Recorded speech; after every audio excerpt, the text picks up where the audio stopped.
Human rights are our everyday essentials, deeply woven into our daily lives.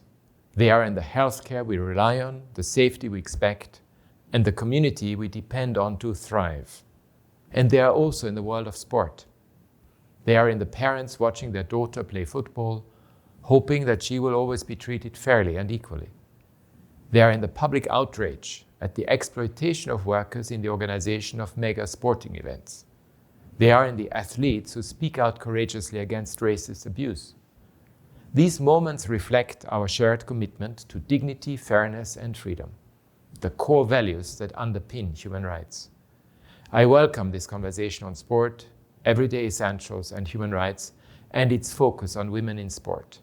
Your advocacy is crucial to dismantling the barriers and patriarchal attitudes that limit women's progress in sport and more broadly. It can help shape a world where women and girls in all their diversity are equally valued, visible, and paid. And on Human Rights Day and every day, let us stand up for the everyday essentials, the values that protect us all on and off the playing field.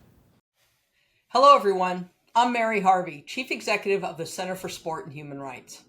Each year, we, along with others around the world, join the UN Human Rights Office in commemorating International Human Rights Day.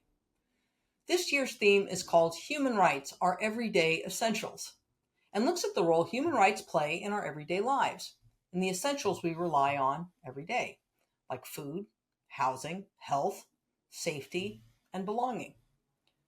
I'm reminded of a famous quote by Eleanor Roosevelt, who had a critical hand in the drafting of the Universal Declaration of Human Rights back in 1948. She said, "Where, after all, do human rights begin?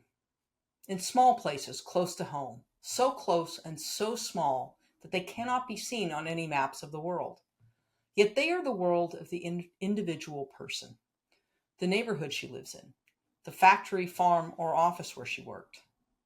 Such are the places where every man, woman, and child seeks equal justice, equal opportunity, and equal dignity without discrimination. Unless these rights have meaning there, they have little meaning anywhere." What I love about this year's campaign is its focus on making human rights real and alive for all of us in daily life.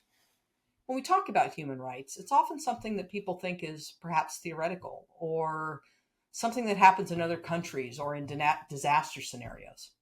But human rights inform our everyday experiences, such as opportunities we have or don't have. It's about how we're treated and how we treat others with dignity and respect. And today, we're going to talk about how sport and its unique place as one of society's greatest social inventions plays a role in everyday rights. Sport is one of those everyday essentials for millions of people, a place where dignity, fairness, and community are, or should be, lived values. Given the incredible growth of women's sport, and particularly women's football around the world, this year's International Human Rights Day, we're going to examine human rights in everyday lives through the perspective of 4 generations of women's international football players. We thought we'd have this conversation through a multi-generational lens as a way of bringing to life how dignity and rights have changed over time in women's football and in these players' lifetimes. I'll be moderating this session, and I'm just going to own that I am the oldest generation of football players, at least on this call. I played for the U.S. women's team for 8 years, from 1989 until 1996, and participated in the very first official FIFA Women's World Cup in 1991, and the first Olympic Games for women in 1996, for women's football anyways. I'm joined by Lise Klaveness. Lise played 73 times for Norway from 2002 to 2011, including the 2003 and 2007 FIFA Women's World Cups. And she told me recently that in her early life, she wanted to be a human rights lawyer. And indeed, in life after football, she went on to study human rights and to become a lawyer. Today, she is the president of the Norwegian Football Federation. Welcome, Lise. Also with us is Sarah Gregorius. Sarah played 100 times for New Zealand, so she's in the Century Club, people, from 2010 to 2019, participating in 3 FIFA Women's World Cups and 2 Olympic Games. She's also shares a passion for rights. And in life after football, she's led policy development for women's football at FIFPro, the Global Players Association for Professional Football Players, and today she's the Senior Director of Sporting for the National Women's Soccer League in the United States. Welcome, Sarah. We'd also like to welcome Rasheedat Ajibade. Rasheedat is the captain of the Nigerian women's national team and plays professionally for Paris Saint-Germain. She played in the 2023 FIFA Women's World Cup and was Nigeria's captain at the 2024 Paris Olympic Games. And she was voted player of the tournament in the 2024 African Women's Cup of Nations, which Nigeria also won. So welcome, Rasheedat. And finally, we are thrilled to welcome Mursal Sadat. Mursal is a member of the Afghan women's national soccer team and a passionate advocate for women's and refugees' rights. Forced to flee her home after the Taliban's return, she has continued her journey in exile as a powerful voice for refugee women, using football as a tool for empowerment, healing, and community. Welcome, Mursal. Okay, so thank you, everyone. Let's start with human rights and essentials in daily life. So when we say human rights are essential, it's about what we need every day, right? What we have every day and what we need every day. So security, health, equality, belonging, access to opportunities. Okay, now let's shift to sport. In sport, what are those everyday essentials for you as a player, for fans, for people who participate? And I'd like to go to Lisa first, and then we'll go to Sarah, Rasheedat, and Mursal. Lisa, start with you. Yeah, sure.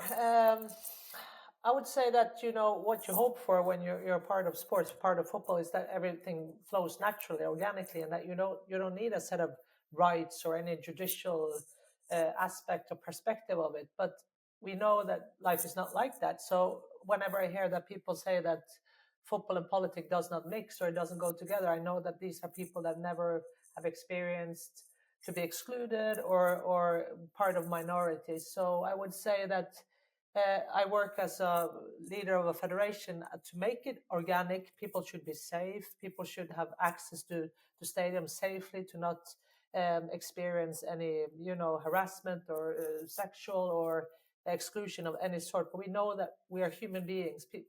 Things will happen, and then we need to have those set of rights, those standards, and have that, individual. That's what I firmly believe, that it's very important to have universal compromises that takes the center from a personal perspective. So if you just take it from being a women player, for example, the way that I really got into football politics was not because I was so politically engaged. It was that I really wanted to play in football high school when I was youth. I was obsessed with football, and I applied, and I got no because I was a girl, and because it was just for boys. It was not personal in any way. And then I started to write to the equality minister, and started to really engage just to play football. It was not any, the political part of it was to play football, and I got in, and that's how I learned, because through the right to education.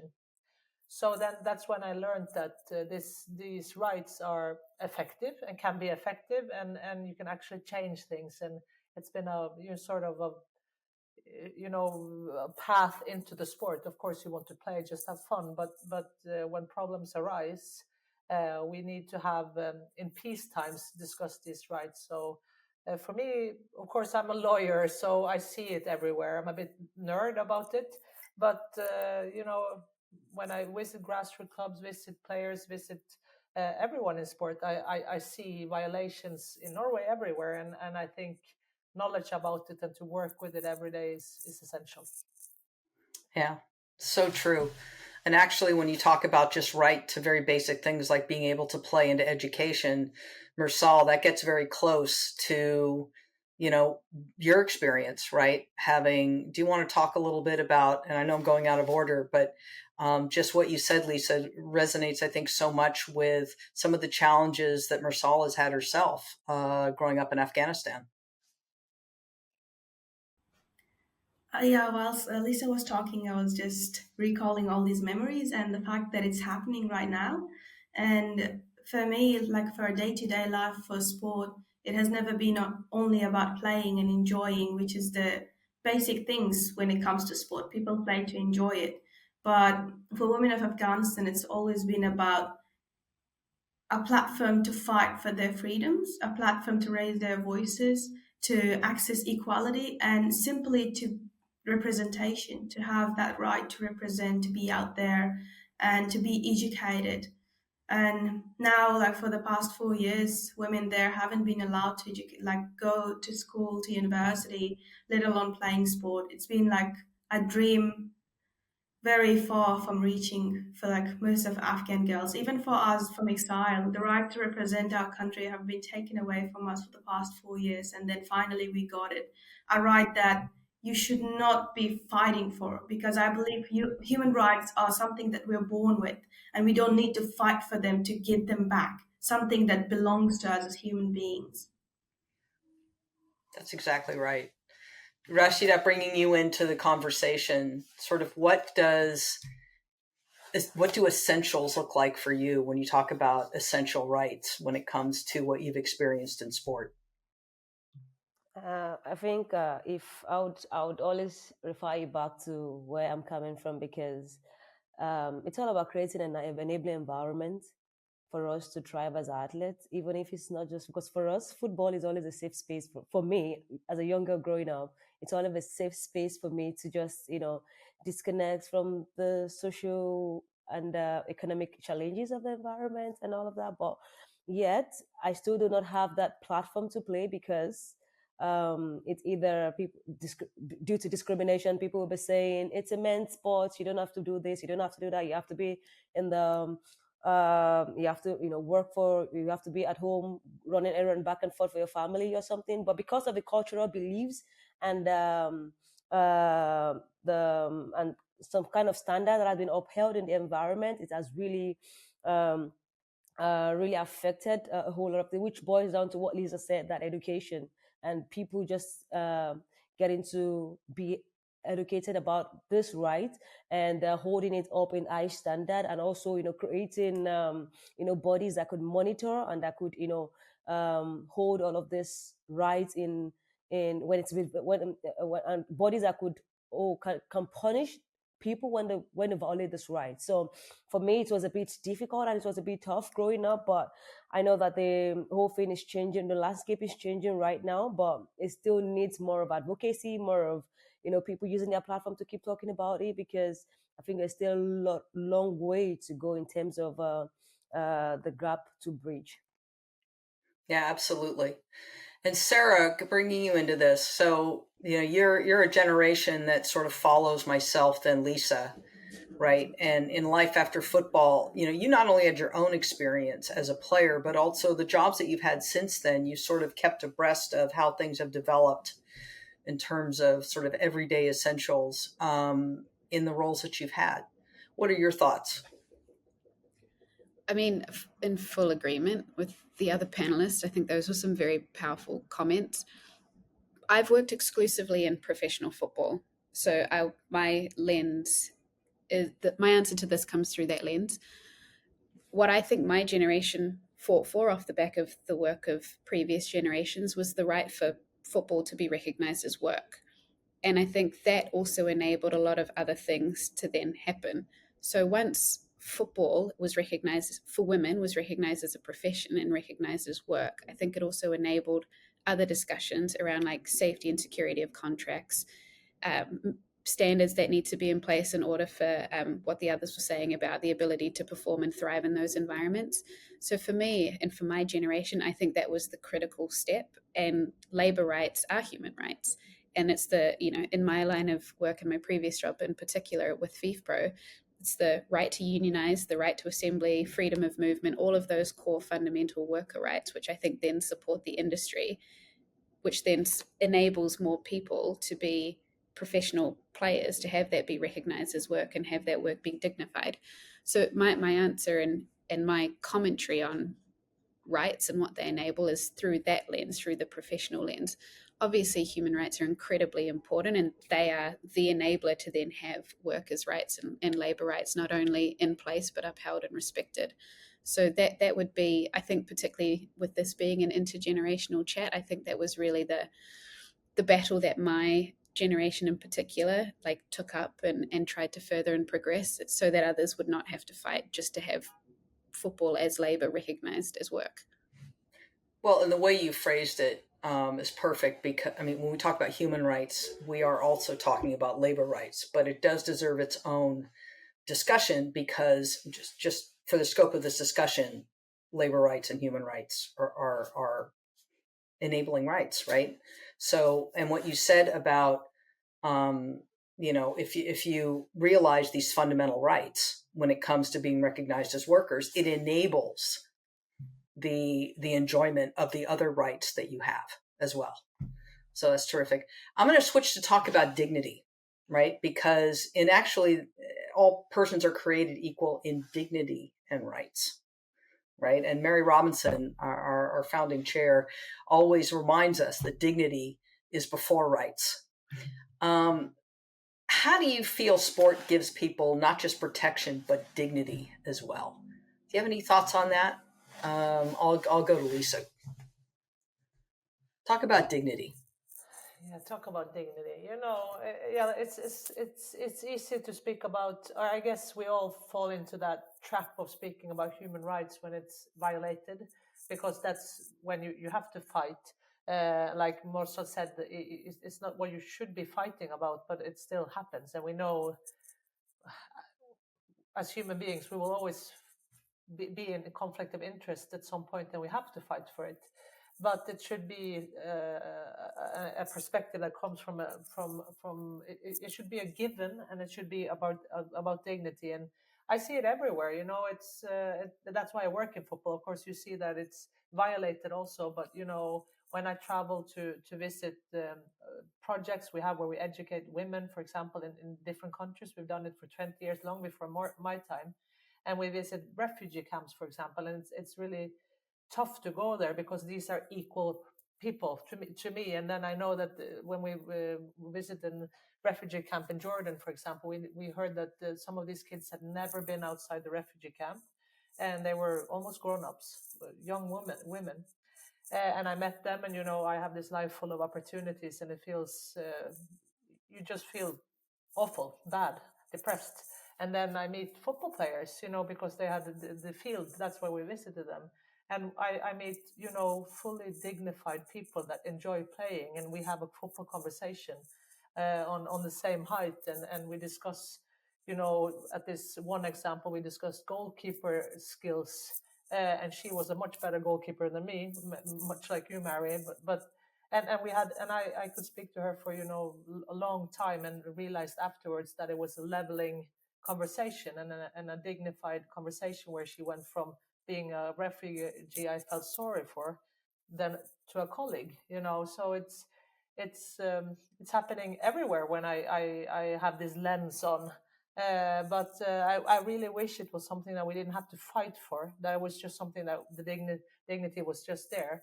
But I guess I've been a defense lawyer and in life and in football for so long now that I'm more so that we have to fight for it. It's something that it's an attitude that we always have to calibrate. And we can have state leaders also that deliberately or not deliberately will push it away.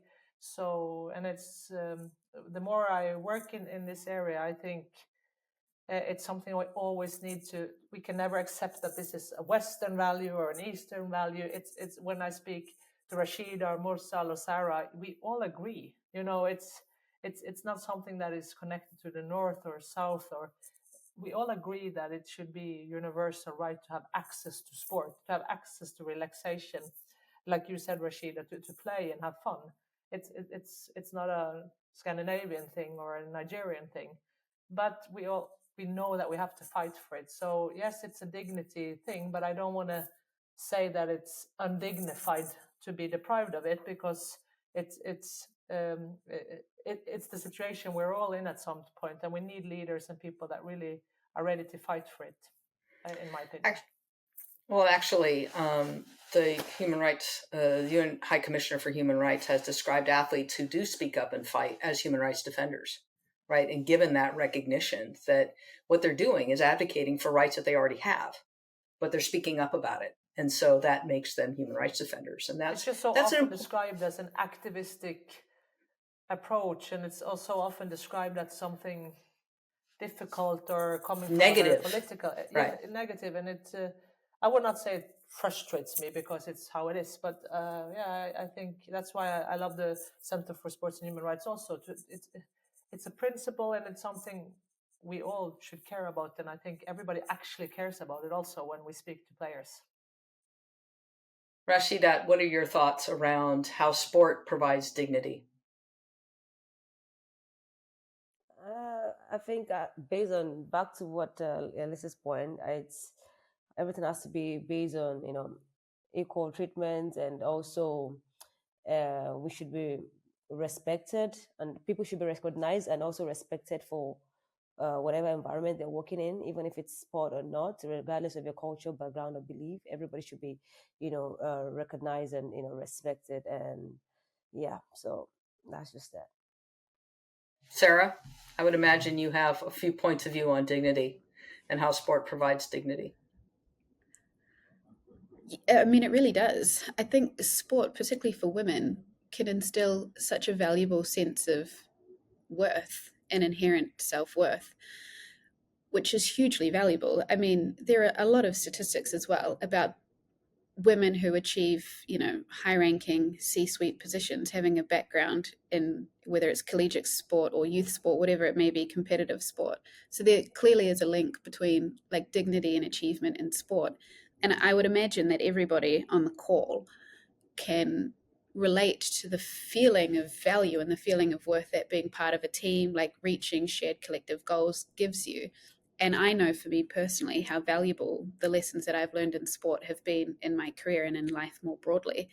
And I can tell the people that I work with who have not played sport, right? I think it really gives you that sense of dignity. It gives you that sense of purpose.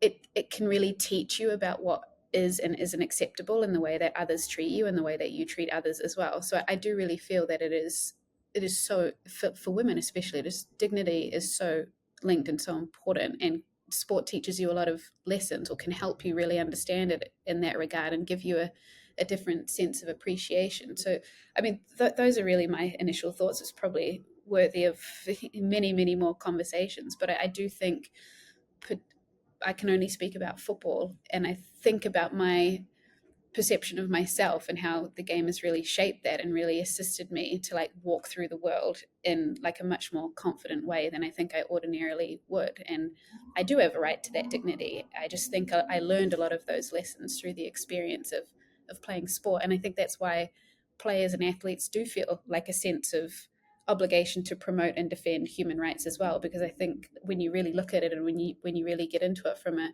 self-reflective perspective, you do really see the links, and you see how intrinsic you internalize and how intrinsic it becomes through the experience of playing sport.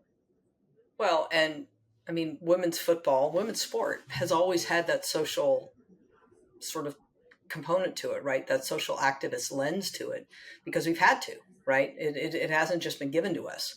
We had to sort of claw it back. Not to sound like an advocate, but still, we've had to demand those rights in some cases.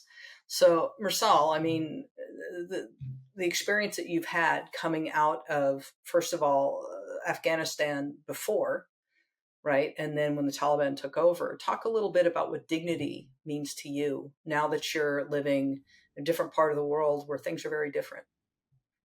So you've had dignity essentially taken away, right, in a lot of cases, and restored. Yeah. Well, now that I look at it here, sport gives you a sense of dignity, it gives you a sense of power, and people are supportive. So when I go to an event, when I go to somewhere, they treat me with so much respect because of the profile that I have as a sports person, and they see the work behind it. But I can't help but remember the days back in my home country where I would hire a taxi and they would call me vulgar. They would put names on me, where I had no dignity just because I was playing the sport that I loved, where I was constantly being harassed sexually because I'm playing the sport that I love. It's not only me, But all these women, whenever just a group of us would hire a taxi to go to the training, and we're hiring it like, yeah, we're going to the Afghan Football Federation, and they know that we are a group of sports girls. The driver tries to touch you. They try to like sexualize the situation, and that's where your dignity is stripped just because you play a sport that you love. And that's where the difference comes in between when we talk about dignity in human rights and sports, because in every part of the world, it's just different. And in some parts of the world, we still have to fight the fights that you have already fought and you're all over it.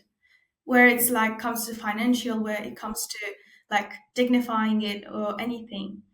And still, when you become a refugee, that's another challenge that comes with dignity in it.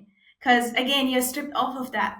And like you're left with this badge and with a level of discrimination that we cannot deny that exists in sport, where people look at you, you're playing a game that you love, and then just to bring you down, just to indignify you, they're like, just go back to your own country, or please talk in English where you're speaking the language. But I believe that despite all the challenges, this sport has given me a lot. And what I feel is the most important thing, no matter how much the environment and the surroundings has treated me, it's important how proud I feel, the pride that I feel coming from a sports background, and the power and the dignity I feel having this platform is what is more important. The fact that I think one day I will be able to be part of a history where you make change and then the next generations don't have to fight with all these issues. I'm hearing that a lot. I think all of us have some level lived that, right, in our own, whenever we were playing. And for some of us in life after, active playing, we've been a part of making it better, right, and having an active role in that. Lisa, did you want to say something? No. I was just it just gets to me. I've spoken so much to Halida also, and followed the Afghan team, and it's no soothing words, but it's it's like everything we speak about essentially. Like it's the essence of and what you have to go through. It makes all the rest of us, the rest of the problems we have, very small, but it's still very relatable. It's I never was sexually harassed or called things, but there was still barriers. But then how your country and the women of your country, both in country and exile, have suffered to play. It's horrible, but also great. So I guess that's the duality of sport. That it makes it. It's also very inspiring. So I think the fight also can be the alternative so much worse. So yeah, it's just so great that you finally get to play those games, and hopefully your team can be recognized also as a national team. Well, and you're part of a sisterhood, right? You're part of a sisterhood of generations of women who have been on the front lines of this, right? As you have. And so your experience now and what you do now is something you offer to those that come after you. And it could be inspiration. It could be actions that you took. Rasheedat, the same for you. You're still playing very, in the prime of your career. And it's about what you can accomplish now in terms of recognition of rights that you leave behind as your legacy. And I think a lot of us can resonate, particularly those of us who are done playing. Sarah and Lisa, we've looked very carefully at that. Rasheedat, did you want to come back in? Yeah. I was just trying to no, but when you mentioned that this is also something that we're also looking forward to, rectify as we also grow, and we can also have as mentors. I was just trying to note, like, for example, we go into the WAFCON. We won the WAFCON, and winning the WAFCON for us was really tough and challenging. And in spite of a challenging situation, we had Sarah knows a lot about my national team, and she knows the challenges we faced, like to the point where the Nigerian is called the Giant of Africa, and we also call the most successful women national team. but it doesn't that's on the paper, but reality and the reality it's not. But for us as players, and going into that tournament, we went with a kind of mindset because we knew that this is we knew what it was for us, because we felt like we got into this tournament not just for us, but because of those young girls, young boys out there who has a dream, who also want to play in this platform someday in future. And we told ourselves, like, if we're doing it, we're not doing it because of whatever is happening right now, but we have to look beyond our challenges and just set the standard for these girls. And winning the tournament, the first goal for us was, we felt like we were just going to share this victory with all of these young girls. Those girls who doesn't have a voice, those ones who were not recognized, those ones who were not valued, who were not seen at all. And because we also want to create an environment where inclusion is, is a big, where inclusion is huge, like is very important, that everybody feel safe, the kids feel safe, the kids feels important. That we did about reaching out to all of this, young girls in the grassroots teams across the country, like almost 120 teams or 150 female grassroots teams, because we believe, when it comes to building the nation, when it comes to nation building, when it comes to building the community, it's all about everybody coming together to believe in a collective, in a goal, or something like, to respect each other's rights, to support each other, and to be there for each other. I'm just trying to buttress the point of, we want to serve as, leaders, as mentors to some of these younger, and also not replicate the cycle of the issues that the people that went ahead of us already did. So I'm just trying to say that we already started that already right now on the national team, and it is something that we want to keep learning, improving on, and also just keep setting the standards. Yeah. You said something really interesting, and that is winning. We always felt like sort of we had a double burden, where we felt a certain way strongly about wanting to change things. But to get people to listen to us, we had to win. It was the only way we could get stuff to actually happen. Like when we won the Women's World Cup, now like our own federation has the burden of like, oh, now we have to support them because now they're defending. And, and I think had we not won, I think there would have been a very different trajectory, for example. So, for those of us who've been in that position, it's almost a double burden where you're trying to establish rights and defend the rights that we all have. But then to get the point across so that people really just kind of do what we need them to do, winning helps, right? So we've talked a little bit about sort of rights as enabling and what happens when rights aren't protected, right? And we've seen that. But let's talk now about making human rights attainable, right? So defending human rights is not an extreme. It's an extension of values. And I think this was mentioned already before in this conversation, that we already hold. We already hold these values. So my question to all of you is, how can everyday fans and athletes, fellow players, take small steps to make rights real in their communities? So sort of, how do we bring these values to life in things that you've either seen a coach do, a club do, a federation do, a fellow player do, that just it's maybe a small thing, but it makes a big difference in terms of realizing rights. Rasheedat, I'll start with you. I think everything boils down to first education, because if maybe most of those people are not aware of it, the fans are not aware of the rights they're defended, even we that are the athletes ourselves, majority of us don't know our fundamental human rights. Like, let's be honest. It's true. I got to know of the 30 articles today, to be honest. I didn't know of everything. So imagine that I didn't have a discussion today. I have to be honest. So everything boils down to first self-awareness, knowing all of this rights. And when we know this rights, it's easy for you to defend the rights you want to defend. So if the fans are educated, if the activists, which are the athletes themselves, are aware of the rights and knows the right. Human rights defenders. Yeah, exactly. So exactly. So the fans and those who you work with in your environment also are aware of this right, it's easy to then to talk about the human right. And the next thing again, I think, is all about, we do not have the platform. Everybody have to keep advocating about it. We have to talk about it. Like, it's never it's something that cannot be overemphasized. Because I will talk about the case of a lot of cases in Nigeria that has led to a lot of cases of young athletes that have been most of them have been they signed a necessary contract. They don't even know what the contract is all about.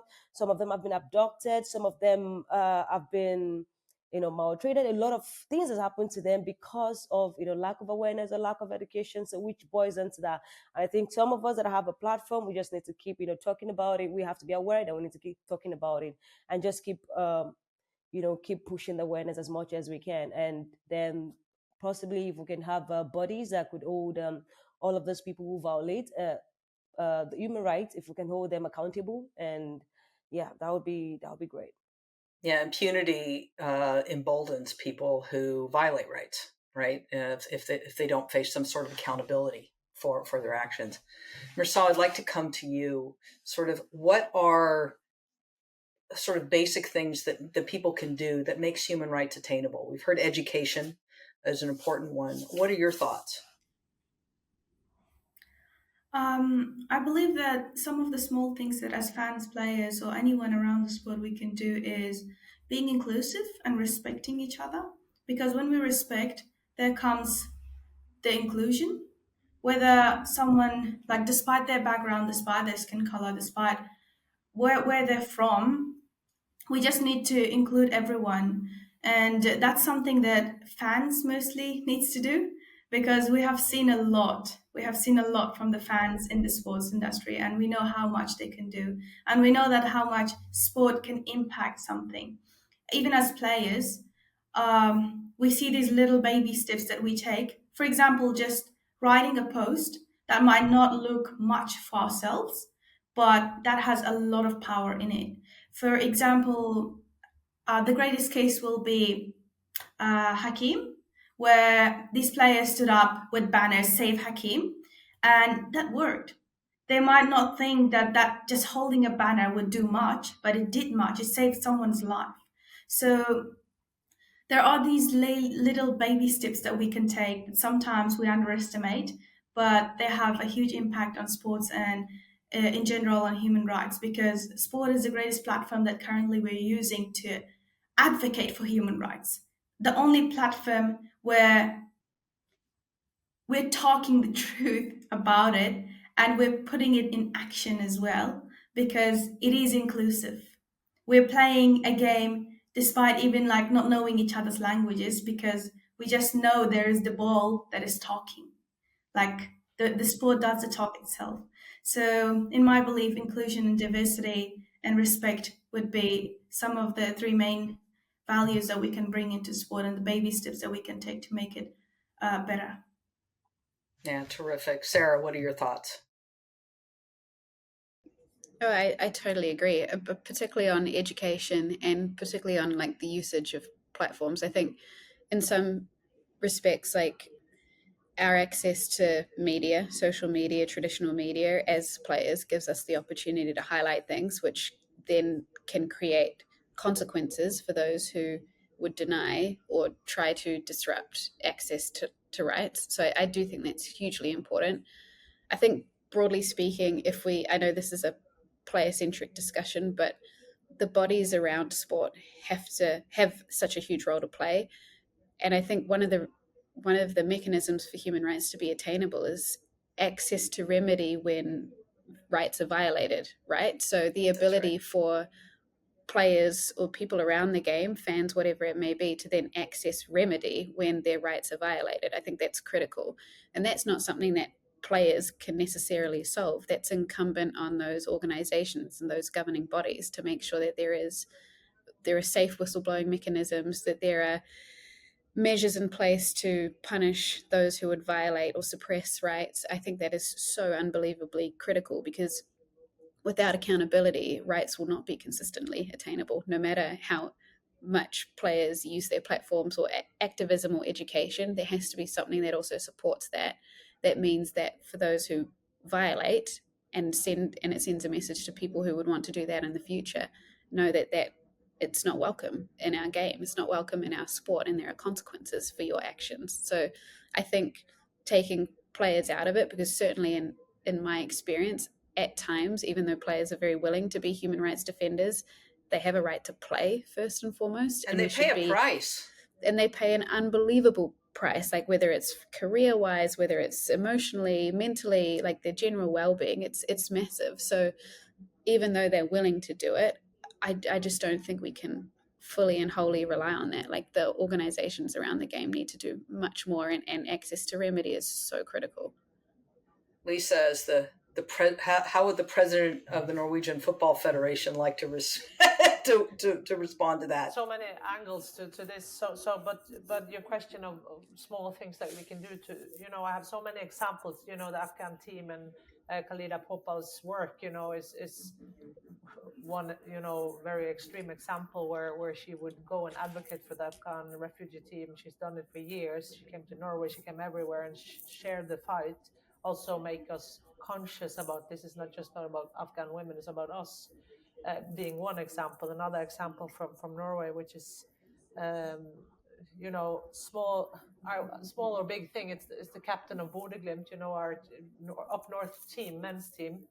They're now competing in Champions League, which is not a everyday thing for Norwegian teams. And the captain there is called Patrick Berg. At one game, some of the supporters yelled "gay" in Norway. It was said in homo. It was yelling that as a offensive word, just to be insulting. And Patrick heard it, and he ran over to the supporters, alone, and sort of addressed it there and then, and said, "This is not okay that you yell this," and all alone, towards a fan crowd, which sort of shed a light on the whole issue of being gay in men's football, which is not easy. And he's married to a woman. He was a very safe, popular guy, and he did it. So it's so many examples where I would say it's so many examples, but they are also few because it is difficult to do these things. It's much easier to say, I'm not like that. I support human rights, but of course I don't want to get into trouble, so I stay quiet. But when people go out of their way to do these things, as Khalida and Patrick, I have so many examples. These are very inspiring, and these can also change the trajectory of a bad path to a better path. So, and I can go on and on of examples where we have also been pushed as federation, against, for example, in cases like you say, Sarah, with professional contracts and equal pay discussions. It's not easy. I run both men and women's football, and we have a different market on the men's side. It's still very important to have those conversations. It's an ongoing discussion, and where the limits go, it's not a human right to earn 40 million. It's not a human right to earn as much as Messi or Ronaldo, or that is not a subject to me. But where does the limit go? And I think both to have people like Sarah and everyone to push us, but also to have people patient enough to recognize leaders on the other side that is trying to do something, but you still it's not black and white. It's maybe it is black and white, but we also need to sort of bring the organizations along. So to leave it at that. I have many examples, and I think it's very important to never rest, to be concrete. Yep. Well, I'll give one example that I witnessed, and that was the 2019 Women's World Cup final. And it was in Paris, and there was the U.S. had just won, but then the chant in the stadium was equal pay. Yeah. Right. And equal pay and equal, remember? And a lot of us, many of us were in that gesture by fans, right? So that's a fan group deciding to adopt this and be part of it and show support. So cause and effect, we also had a new president of the U.S. Soccer Federation. They achieved equal pay.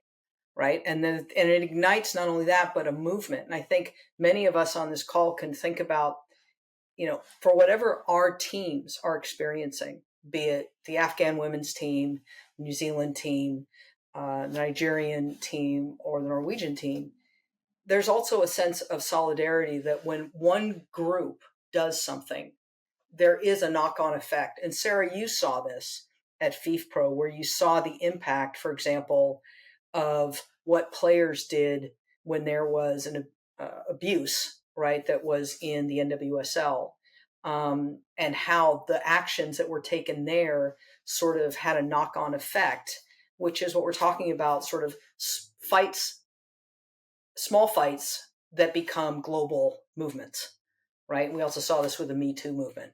Sarah, any thoughts on that? And then we're going to go to close up here. Yeah, a couple of thoughts.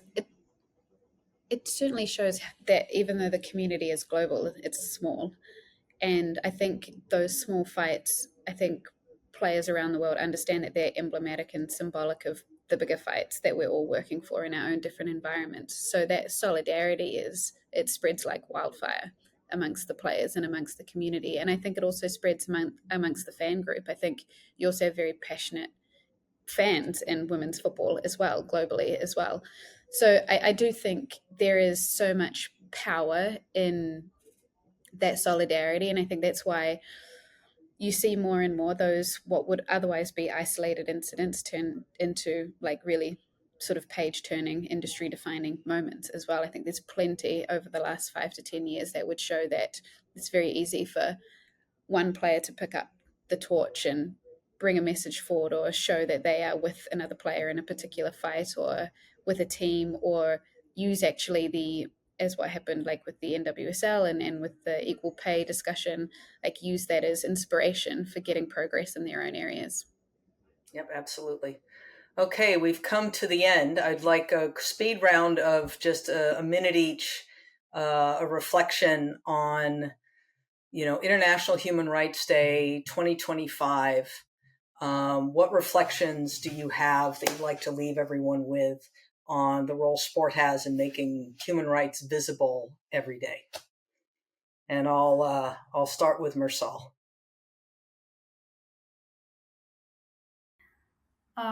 Thank you. I believe we all have this responsibility to work for a better future, whether you're an advocate, whether you're just someone supporting this path, or just someone watching. At some point, you need to take a step, because if it's not your problem at the moment, it will become your problem eventually. And I would like to say that always have hope, whether there are challenges, whether there are things that we're facing. And as Sarah mentioned, that sometimes there are legislations that limits us, but use your voice wisely and strongly. Be passionate about what you're doing. And if you know that you're right, then stand on it. Everyone else will come to support you, because at the end of the day, you want to be on the right side of the history. So just want to finish off with a beautiful quote that I love from Nelson Mandela, which says, "Hope is the strongest weapon that we are carrying with us. When all else is lost, hope is still there." Just like for Afghan women's team, hope was still there, and we eventually made it to return to the international stage this year. And there is a hope for our country to be better, and a hope for women in refugee camps to have that chance to play and represent. There's a hope for everyone around the world. I love that. Hope is so important. Sarah? Firstly, Mursal, that was beautiful. That's very, very inspiring words, and difficult to follow up.